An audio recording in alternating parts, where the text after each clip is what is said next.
Hello, this is Father Louis SCURTI. I'm here at the SYRO-MALANKARA Cathedral in Elmont, New York. And we're going to explain all about that later. However, I met John Sullivan in New York at St. John Nepomucene Church. And we got talking, and he told me he's involved with this beautiful ministry, Flame of Love Ministry. And we're going to talk about that in a few minutes. But before all of that, we're also going to give you an overview of the church. The physical beauty of this church is unbelievable. The SYRO-MALANKARA Church is a Catholic church originated in India. And we'll talk to John more about that as we go along. We just ended the Mass. The Mass here is also Roman. So the Roman and the Malankaran, SYRO-MALANKARA groups merged to share the building, the church. So we had a Roman Mass a few minutes ago, and when Bishop Stephanos comes in later, you'll get to meet him. He is the bishop of the local SYRO-MALANKARA Cathedral. This is Father Louis SCURTI, and we're here interviewing John Sullivan. And both of us recently had tests, COVID tests, so we will be appropriately distanced apart, but we will be using our mic, and for the interviews, no mask. Okay, forgive us. John, thank you for joining me. I really appreciate you being here. We met at St. John Nepomucene. Well, why were you at that church, by the way? I was there because my father was going for testing at the hospital down the road, and we had several hours to kill, and we thought, let's stop by a church to pray. We were delighted to find there was Mass, and you were celebrating. And not only did he come to Mass, we hear that voice, it's magnificent. I asked for volunteers who would like to do the first reading, and John volunteered. And not only did he read the reading so beautifully, but when we started singing during the Mass, his voice was spectacular. But we'll talk about that later on.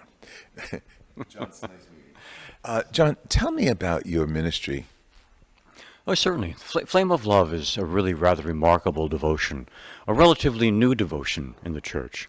And one of the ways we describe it as the devotion of grace that complements the devotion of mercy. And we look at them as the two great devotions given to the Church in this age. Because indeed, there's really nothing more the world needs than mercy and grace.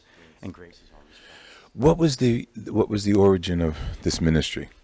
That's equally fascinating, that this happened in the early 1960s.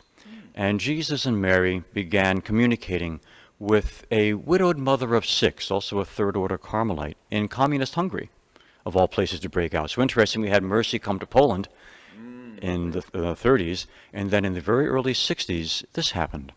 And they said quite specifically, Mary told this woman, Elizabeth Kindelmann, that she didn't come to a priest or to a monk or to a nun. She came to a mother who was struggling very much, because only a mother would understand the pain that she experiences as she sees her children being lost. Only a mother would understand the pain of seeing families destroyed, because their message was that Satan was about to unleash his greatest attack ever against humanity, particularly against families. And how interesting, this is 1961. And of course, what did we see brewing in the 1960s that really has borne full fruit today? And I tell people, I'm really not a believer in the good old days. I don't want to go back to the 50s or the 40s, the great years, World War II, the Cold War, the Depression, bootleggers, the Gilded Age. There's no need to go back. There's always a need for repentance. But something has changed, and particularly about families. We've never before in the history of humanity seen the destruction of life at the level we have today, whether it's the power of war or whether it's the fact that the womb has become the most dangerous place on earth with a mass destruction of life and abortion. We've never seen this remarkable, this horrifying destruction of innocence at the youngest age. There are estimates that 10% of all visits to hardcore pornography sites are by children under the age of 10. And in fact, the National Center on Sexual Exploitation has been raising the flag that we have this growing problem no one's talking about of child-on-child sexual abuse, because they see this at such a young age and they assume it's normal. And never before have we seen the literal intentional dismantling of the very concept of family. So something has changed, and we have seen this great attack by Satan directed at families, which we've seen very consistently, whether it's Our Lady of Buen Suceso, mentioning it 400 years ago that this would happen at this time, or whether it's Sister Lucia saying Satan's great and final attack would be against the family. But then Mary came, and she said, as always, no fear, that she would bring about through her flame of love the greatest outpouring of grace since the Word was made flesh, to not only counter this and protect our families, but to literally drive out evil. And I'm normally one who, when I hear those kind of superlative things, I run the other way. I think, oh, here we go again. We've heard this before time and time again. But when I looked at this devotion, I kept being drawn back to it. Two things struck me. These two superlative claims, the greatest attack of Satan ever, is objectively substantiable. We look at society and we can see it. And when we look at this devotion isn't about messages or about a messenger. What's interesting about that is pretty transparent in this devotion. The focus is on all of the great practices of grace that we've always had that we've tended to neglect. And as if Mary is collecting them into one devotion and saying, you've got to take this seriously now. You're under attack like never before. You've got to pay attention to this. So the devotion calls us to an intense prayer life. It calls us to set aside our entertainments and our distractions that tend to consume our time and take us away from prayer. It calls us to increase participation in Mass and in adoration. It calls us to regular fasting. It calls us to sacrifices and love for the sake of others. It calls us to a continual spirit of humility and of repentance. It calls us to night vigil prayer. It calls us to embracing our sufferings in continuing the redemptive life of Jesus in us. Because if you think of grace, it's Jesus living in us. What did he do when he came? He poured out his life for others. And so we're called to do the exact same thing for family holy hours, to teach our children the power of grace and prayer, not just to resist evil, but to overcome it. The one thing that strikes me is that when we talk about resisting sin, we're fighting a defensive war, and you can't win a defensive war. When we talk about grace, we're talking about going on the offense, of actually displacing Satan's influence by the presence of Jesus, by grace. Now, the outline of everything you just said, which is very, very Catholic in our traditional way, did it get revealed to this woman in Hungary? And what was her name again? Her name was Elizabeth KINDELMANN. And yes, what they do is it was the life they called her to. Her life was a very, very difficult life. She was orphaned as a young teen, and actually, it was an interesting story. She was supposed to be adopted by a family who loved her very much, but they got their train schedules mixed up.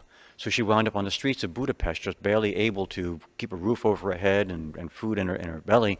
In fact, she wanted to become a nun, and twice was rejected. The second time by a very prayerful Mother Superior who prayed about this a long time in their chapel, and came back and said, God has a different mission for you.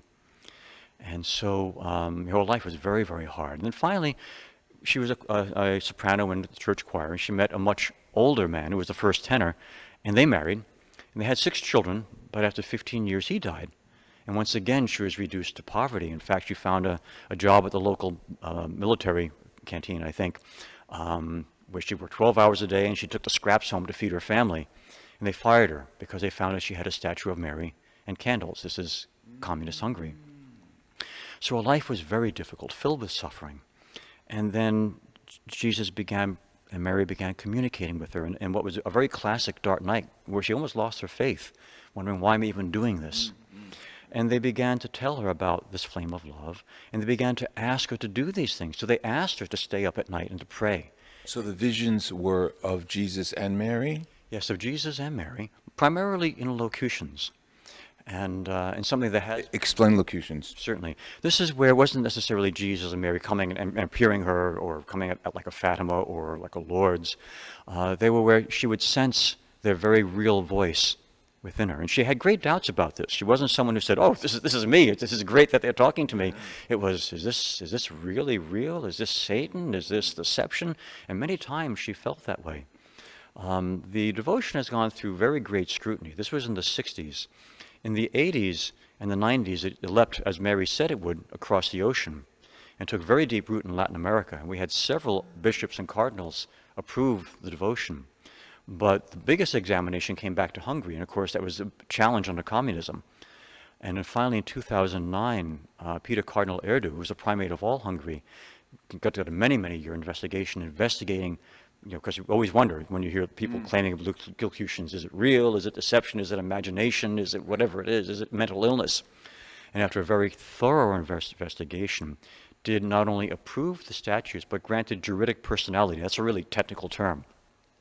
But for juridic personality for a private association of the faithful, it means that a competent authority of the church has examined this, and speaking on behalf of the universal church, has approved it. So this is the story of her locutions, and they would come. They would tell her to fast. They'd tell her when to fast. Jesus gave a weekly agenda of what his intentions were for the week. And again, they're right down the heart of the church. This isn't bizarre, out on the edge things. Monday, he asked, please pray for those souls in purgatory, especially priests. On Tuesday, we were to pray for our families, each of them making spiritual communions with them. On Wednesdays, we would pray for that men would answer the call to priesthood to be able to bring this great grace. On Thursday, we were to pray for blasphemies and offenses against the Blessed Sacrament and remember Jesus' passion. And on Friday, of course, remembering his sacrifice. On Saturdays, we were to pray and ask and think that our Blessed Mother would be honored on earth as in heaven, and to pray for those priests who are at the moment of death, that they would die a holy death. So again, there's nothing new. These are all the great things that we have had in the church, but she brings it all together to bring about this great outpouring of grace. So that's when I hear this is the greatest outpouring of grace since the Incarnation, I think, no, this isn't marketing hype. This is real. When you do all of these things, what's the result? You have a great outpouring of grace. This is Father Louis Scurti with John Sullivan, and you can hear his enthusiasm about the flame of love. We're going to continue this later on, and we're going to get some more specifics about the imagery and the affiliations and where this devotion has spread. Thank you, John. Certainly. Thank you. This is Father Louis Scurti with Friends of the Word, and we'll be back with John Sullivan, Flame of Love Ministry. God bless you.